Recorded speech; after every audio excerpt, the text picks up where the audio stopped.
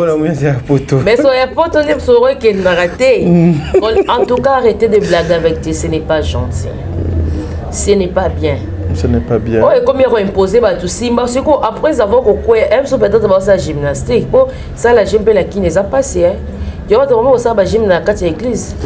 Pour na running ça moins autres.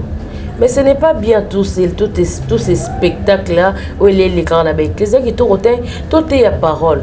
À partir de la parole, l'esprit c'est qu'on s'est manifesté. La nouvelle langue qu'on s'est manifesté. La prophétie qu'on s'est manifestée par rapport à parole. Et ça c'est une de bande de ça battu quoi là.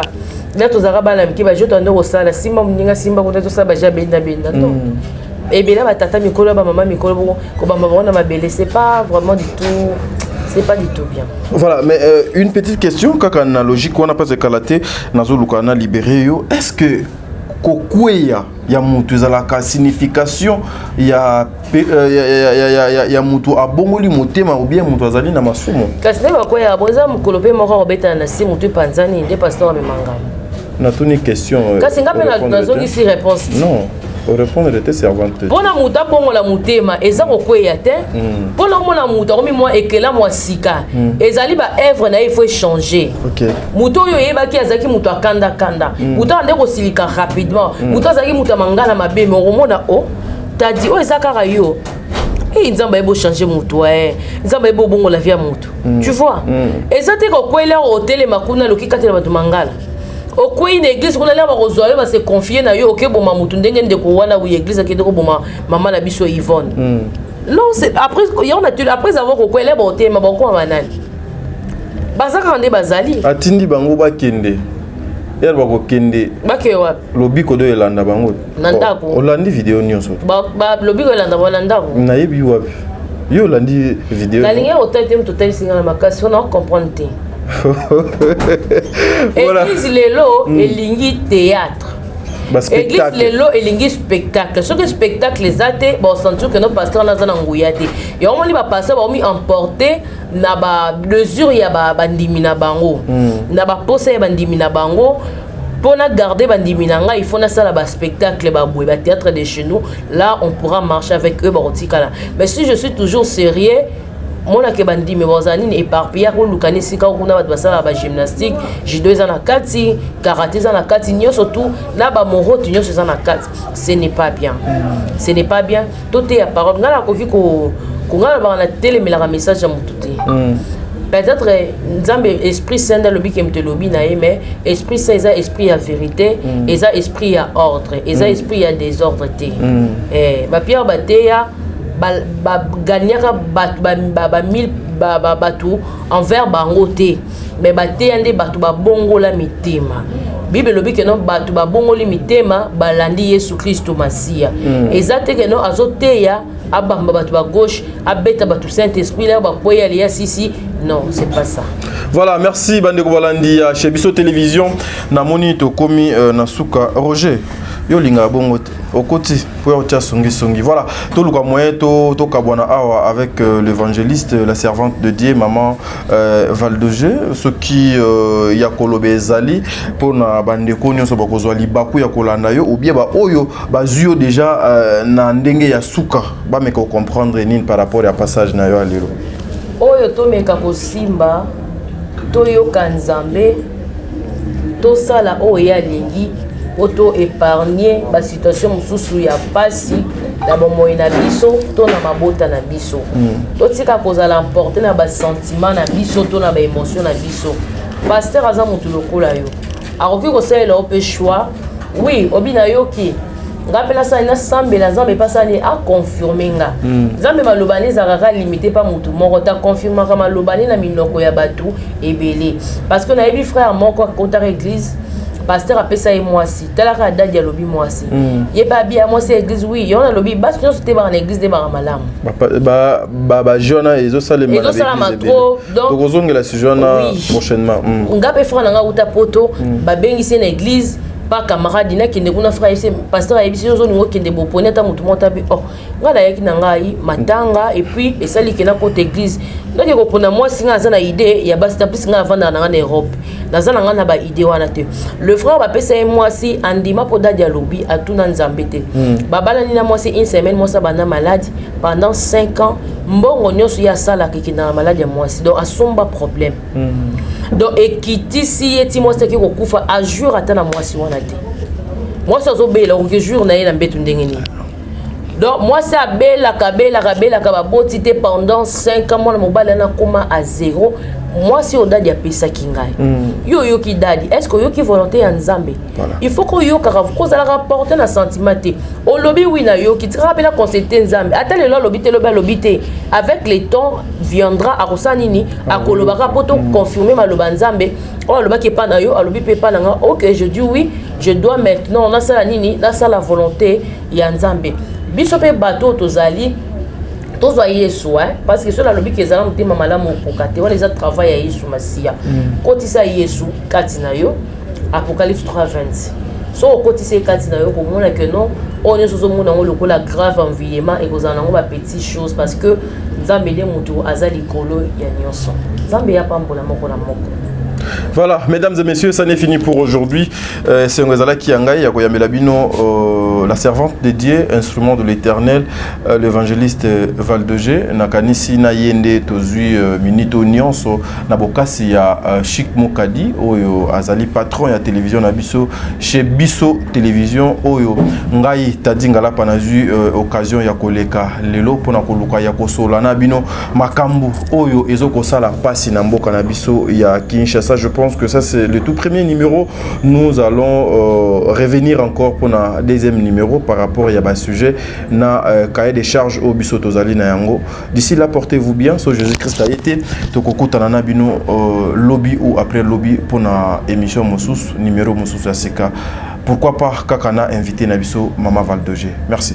Qui a dit que orphelin akoye babongo na kosepela te na mois o ya décembre? Tin bokosi bozali bongo motema mabe. Tala Fondation Vida oyo ezali bongo dirigé na engame mwasi atona mayele pebwanya na bolingo ya bomama kati na ye babengi ye bongo Emily Seti Mainga mwasi nzambe mwana ya Canada ya tongo balancer bongo opération sunga orphelin na mois o ya décembre ekosi la bongo le 20 décembre pona koyeba bongo na ko récolter ba contribution na bino nyonso soki olingi otinda lisungi na yo lelo toyena bandako na bino ko frapper pour na koluka aide donc tu as besoin de soutien na bino avec $1 tu peux sauver une vie. Alors en plus de cela tu as besoin de soutien na bino bilamba chaussures bajouer. Donc ceux qui besoin nango bo hésiter ko contacter ngai te na numéro na ngai ezali 647 533 43 10. Soki ya solo ozalaka na motema ya bomoto sala lokola mama Emily Seti Mainga mwana ya Canada ya tongo na $1 na yo ya pamba okoki kosunga mwana ayeba pe na kobika. Fondation Vida ya solo olakisi ya solo ete bolingo ya bonzambe ezali kati na bino pe Emily Seti Mainga ozali penda solo moto nzambe ndenge bazali kobenga yo pour coller l'utile à l'agréable awa na Kinshasa délégation moko ya Fondation Vida bakitaki bongo na commune ya Kisenso na orphelinat La Miséricorde